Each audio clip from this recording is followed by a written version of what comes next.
Тайны переживаний человека, отношения между людьми и вечный диалог с Богом. В Чувашском художественном музее открылась выставка заслуженного художника республики Александра Насекина.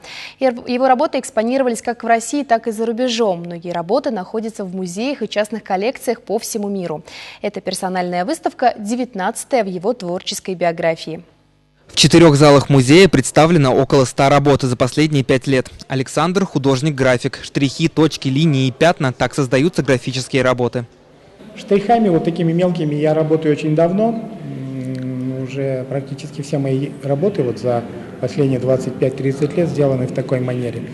Я не знаю, то есть мне нравится вот эта вот вибрация, вот это вот смешивание цвета не на палитре, а непосредственно на картине, когда всевозможные цветные штришки, мазочки, и когда картина сделана уже в целом, она именно такое вот впечатление производит, что ли, вот вибрации воздуха такая.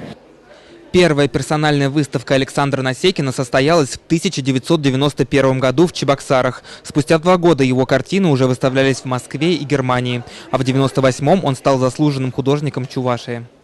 Просто прекрасный художник, просто душа отдыхает, наслаждается, ум, чувства вложены в картины.